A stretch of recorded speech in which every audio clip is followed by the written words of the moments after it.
Hey there, this is Will again from Untied Games, and I'm here with a new devlog video. This is devlog number 20, and boy has it been a while. I've had a super busy but productive month. At the start of the month, I went to GlitchCon, a local video game and board game convention, and I demoed Atmocopter there. Now, I went to this convention last year too, but this year it was in a new venue, and they said they wanted to try floor seating, so I'm like, okay, whatever, maybe it'll, feel a little more casual, right? So as you can see from the pictures, even though they promised us some pillows, I ended up being really glad I planned ahead and brought a chair. So be prepared for everything when you go to these conventions, people. Despite the posterior accommodations, I had a really great time watching people play Atmocopter again. I learned a lot of things like I always do at these conventions, and I got super duper inspired to start working on Atmocopter again, which makes me really happy. So if you're wondering where I've been the past 3 weeks, there's your answer. I've been hard at work on Atmocopter pretty much full-time this month. New pixel art for my patrons and new pixel art videos for this YouTube channel are coming very, very soon, but working on Atmocopter the past 3 weeks has made me realize something, you know? This game ain't gonna make itself, and I want to finish it this year if possible. That means the deadline's coming up, so if I want to add 4 or 5 more worlds to Atmocopter this year, I've definitely got my work cut out for me, and that's going to mean a lot of programming, a lot of pixel art, and a lot more in store. Now, I also realized something else while I was working on Atmocopter. Working on this game is really fun! This might sound stupid, but after Atmocopter was on the back burner for so long, I kind of forgot how fun it was to just like sit down and concentrate and, work on only one thing and focus and make games. I had a blast over the past few weeks working on it full-time. I made a ton of improvements, including a really cool new 3D effect on the terrain, a whole new level, tons and tons of bug fixes, and I also added the first boss, which we're going to see in the next devlog video. It's so satisfying to just work on this game, and then when you're done it feels like 100 times better than when you started, or maybe even 1,000 times. I don't know, man. There's no other feeling like it in the world. It's just great to make games. So I will admit, I got kind of addicted to working on it this month. So going forward, I'm going to try and juggle Atmocopter and pixel art and YouTube videos a little better. I understand it has been a long time since the last video, but hopefully a couple solid devlog videos will make up for it. I just want to make sure you're on the same page as me in terms of what's on my plate for the rest of the year. So if you don't hear from me in a while, I'm probably working on Atmocopter. Crunch mode, here we come. Anyway, if you remember the last level we played in the previous devlog video, we played a level that introduced wind mechanics, such as fans that push you and propeller switches that spin when air blows on them and then they open doors. So this time we're going to dive into the next level and explore even more complex wind mechanics, new enemies, and new puzzles. Let's get started. Alright, so here we are, back into Atmocopter. So the first thing you'll notice is that that terrain effect that I was talking about. You can see on all the terrain in the title screen here, by terrain I mean this pink and green stuff, you can see it's got some depth to it now. And that's, in my opinion, a really cool effect, and we're going to see a lot more of it in the level I'm going to show you today. So let's just get right to that level. It should be level 1-3. There we go, Wind Research Center. So yeah, there's been a lot of improvements in Atmocopter, and you're going to love it. So just immediately you can see that this sense of depth is here now that wasn't there before when I'm just moving around, you know? You can see how the terrain changes when I move the camera, and you can see the background layers now, the mid-ground background layers, I guess, are parallaxing. So that also kind of enforces the sense of depth. Take these guys out and grab all these lovely collectibles. And you can see here that secret areas are also slightly redesigned. Secret areas still have a slight color difference, so you might not notice them if you're just rushing through, but on closer inspection you can see that this terrain over here is a little pinker than the yellow of the terrain up here, and I can shoot through it. Whoops, didn't mean to boost there. But anyway, as I go through, you can see that these pipes behind me now are in the background, whereas the pink stuff here, the foreground terrain, is very much in the foreground. And you can see that with the right down here where it touches the bottom of the terrain, you can see that the pink part is scrolling along with the very front of the real terrain, whereas the pipes in back are scrolling with the back. It's a very cool effect. Anyway, this is a secret area totally revolving around wind. So if I were to go through here without the boost, I would definitely die. But since I have the boost, I can boost through here. Now the player isn't going to have the boost from the start of the game, so they're going to have to backtrack to this level once they have it, which is kind of a cool thing in my opinion. I always liked revisiting levels in games with new abilities and seeing what I could do there. So I'm hoping Atmocopter can be like that. And to further add to that, we've got a barrier here that I can't break through unless I switch to a different copter. So for example, Atmocopter can just boost right through there. And Atmocopter's boost also got upgraded. This is a good time to talk about that. It used to stop when you hit an object, and it still does stop when you hit terrain, but I can boost through as many objects as I want now, but it is limited by energy. You can see my energy is decreasing there. So I can just boost right on through these, and boy, that's satisfying and laggy. And you'll see once I run out of energy, I switch back to normal Atmocopter, which is pretty cool. And as long as I'm showing off special copters here, I can show off Atmocopter. He's fully in the game now. I probably showed him off before. He's got the scrap shield here that protects you from harm. I can even boost into these if I want, but you gotta be careful because as the shield takes damage, you start to lose some protection here. So like if I were to keep doing this, see I just got hit there. So I'll dismiss the shield, and his I-beams are totally new. You can see it says the I-beams are the scrap bomb. So let's see what's going on with that. So that's pretty strong, isn't it? So it shoots this this big piece of scrap in a like parabolic arc, and then it causes explosions wherever it hits. And it's actually the explosions that deal the damage, so it affects a very wide area. I'd also like to note that I just want to go back to this 3D graphic effect.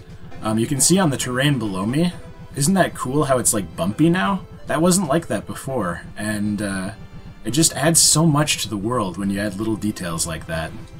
So anyway, I'm going to switch back to normal Atmocopter, and we're going to proceed with the level, because I have stuff to show you.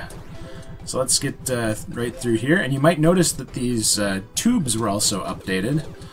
They used to look just like flat tubes, because like they were drawn straight on. I'm going to put a picture up here so you can see what I mean. And now they look like you can go through them. And I did that because not only is it visually more appealing, even though it doesn't necessarily make sense perspective-wise, but also because I got tired of people asking, how do I get through here? People were thinking it was a wall. So anyway, that's one very good change that's going to save me a lot of talking when people are playing my game. So I'm going to play this game as if, or this level, excuse me, as if I don't have the boost ability, because normally the player wouldn't have it at this point. And I want to show you this new enemy here. He doesn't work properly when I'm above him, so I'm just going to go below and see what he does. So watch right here. You'll see he swoops down at me and deals damage on contact, which is pretty cool. I still have to finish programming him so he interacts with you properly when you're above him. But he's kind of a pushover when you shoot him. But in the right situations, you got to watch out for him, because he could push you into a different hazard. He could push you into grinders, or he could push you into another enemy. So it's a pretty deadly thing if you're not prepared for it. Take this guy out. Ooh, he got me. And you might see a secret area over here. And I can actually switch to Atmocopter so you can see the damage dealt by the scrap bomb again. So you'll see that took out 3 of those bumpers. So it affects quite a large area. And I'll switch back to normal Atmocopter, because normally you wouldn't have these other copters at this point. And you could just go through here as Atmocopter. You can see I can just shoot those. So that's not something you'd have to come back for necessarily. So this part is a wind-themed vertical corridor with a couple enemies in it. And I'm really proud of how this turned out, because We've got these floating platforms here with the fans on them, so we're kind of introducing those to the player right now. And we've got these grinders over here that are one-hit kills if I touch them. So I'm not going to touch them, but I just want to point out how deadly this looks, right? You've got the wind currents going straight into the grinders, and the player's like, oh man, I gotta be really careful here, right? But it's not actually that deadly. You can see I'm just holding down and I'm able to go through it. And again, I'm just holding up, and even though I'm closer to the grinders, I'm able to go right through there.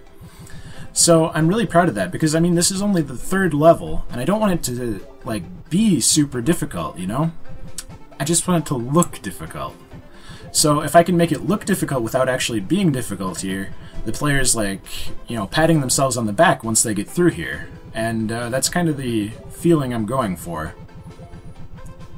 And up here is another little challenge. You could just go through here normally, but you'd risk, getting blown up by the fans and into that elect rope.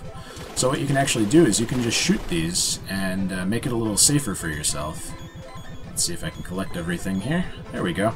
You can also shoot these things. Get out of there. There's another enemy. Here's a couple more swoopters. That's what I ended up naming them. So they are taken care of here. Whoops, I broke my promise. I forgot I wasn't going to boost. But it's okay. I just want to speedrun, I guess. So let's keep going here. So these swoopters will actually go down and maybe... Yep, there he goes. He killed that enemy for me. So that's something I'm probably going to change. Because I don't want the enemies to necessarily be able to kill each other on contact. Over here we've got some stuff going on here. We got a control module up here. We got a grinder, a conveyor belt, and a button, which I suspect opens this door. And I'm correct, of course, because I made the level. So I must have to kill this, and lo and behold, a spawner appears. So let's see what that gives me. It's a box. I don't know what I expected. So I'll just grab that and put it on the button. There we go. And through this door, we're going to see a new enemy. So let's take a look at Cyclopter. He's Cyclopter because he's kind of a copter, right, with the propeller on him. But he's also a Cyclops because he's got one eye. So you'll see his attack sort of homes in on wherever I am. Like if I get closer over here, it'll go right towards me. So he's not necessarily deadly, but you do have to like pay attention to where he is and what he's doing. But he does just kind of hover there. And you'll notice that if I try and shoot the top of him, it just kind of bounces off. But if I shoot the bottom of him, it also bounces off. So you gotta shoot the green part with the flashing light on it. So that's the first enemy in the game that has like invincible parts. So now you might notice that I'm stuck in here. I can't get through here, I can't get through here. There's a fan down here. So you might be wondering what to do with that. Whoops. Let's go see what happened with that. So that's definitely not supposed to be that way. I'm just gonna put that there again. I'm gonna... Okay. Back to normal. Let's just put this over here so maybe it doesn't do that again. There's still some bugs that have to be worked out, okay? Nothing's perfect.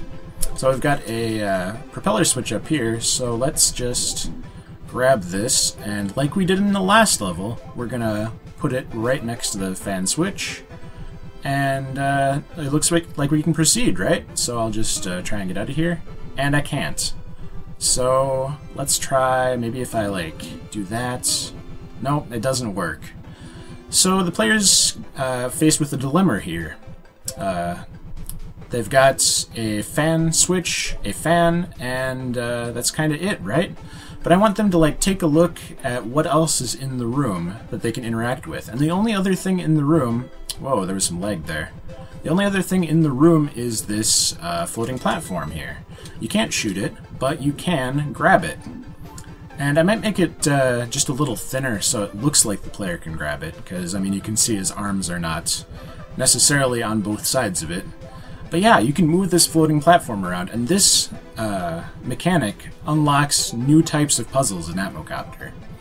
So I can just drop it right here, and it stays wherever I dropped it. I can't, like, move it any other way, you can see that. And I'll grab the fan, simply place it right up here. Okay, this is a little awkward because it's pushed this off again. Luckily I have a no-clip cheat code, so I can just pass through here. So anyway, if you did everything properly, the fan will be on the floating platform, blowing at the propeller switch. And then you can pass through. So that's the new kind of puzzle that I added to Atmocopter. Let me know what you think in the comments. And in here we've got kind of an advanced version of that puzzle. We've got a Cyclopter here, we've got 2 fans, 2 propeller switches. And you can see even without the boost I'm able to pretty much dodge this. I'm going to take him out. Oh, there we go. So now the player has another dilemma.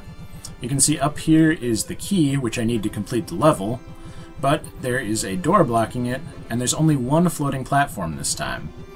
So I'm going to show you now how I want this puzzle to work, how I thought it would work rather, and then I'm going to show you what I've witnessed players doing. So I'm going to show you how this puzzle should work, and then how this puzzle doesn't work. So in my opinion, what you should do is put the floating platform there, grab one of the fans, ideally the one that's blowing at the correct direction, place it on the floating platform, and now we need to get that other one spinning. So what I initially had in mind is you would grab the fan and just hold it here while that spins up, opens the door, and now we don't need this anymore, and our key is right here. So now I'm going to reset the puzzle just by killing that and moving everything back into position. Whoops. This one must go in the other spawner. Anyway, so this is about how it looks when you're starting the puzzle, right? I'm just going to drop that there. So let's get it totally reset. Okay. So this is how it looks right after you kill the Cyclopter. So what players end up doing, and this kind of totally breaks everything, is you can see the key up there, right? And you've only got one floating platform. So players try to do exactly what they were trained to do in the previous room, which is they take one fan, they put it on the floating platform, except they try and get it like over here, right?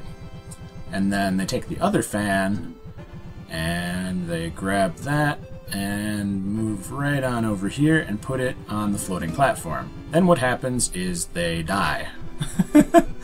Now, I narrowly avoided death there, which is good because otherwise we'd have some backtracking to do. So anyway, usually players just get crushed right under that key when it comes down. So that's definitely a design flaw. And you can solve the puzzle this way, and even if you do survive, you have to like do this weird little motion here where you have to like maneuver through this tight space so you can grab the key up top. And then sometimes, you know, if I tell the player how to boost, sometimes this stuff happens, and it's just not good. Weird stuff happens, right? So that's how the puzzle breaks, and I have to figure out a way to make that not happen. And I'll probably do that just by, like, putting a wall, like a vertical wall right here, and a vertical wall right here, so that the two fans can't be right here blowing left and right. So, yeah. I just wanted to share how that puzzle breaks. Kind of fun, huh? So let's get rid of this fan here, pesky fan. And you can see the secret area right here, which has our final nuts. And a secret area right up here, which has our final bolt. 5 out of 5, so that's, yep, 72 out of 72 and 5 out of 5. Perfect, once again. Take this fan out, get out of there. Hope I don't want to damage the key too much, because I believe we need that. Because we're at the end of the level. Pretty cool, huh? So there you have it. Let me know what you think of the of this level with its new wind mechanics. Let me know what you think of the new graphical effects with the 3D. Personally, I think it's really cool how it just creates that sense of depth. It's just, you know, once I tried it in game, I knew I couldn't go back. So it was a lot of fun to make. So yeah, I'm gonna get back to the world map here, and I'm gonna leave you with a little preview of the next level. Just a tiny little preview. Just the title card. This is Experimental Robotics 1A, Chamber of Vortexicus. So next time, we're going to fight Vortexicus and explore this level. So I'll see you guys next time. Thank you for watching. Don't forget to subscribe and comment. I'm always looking for feedback. And I'll see you guys very soon with another devlog video. See you next time.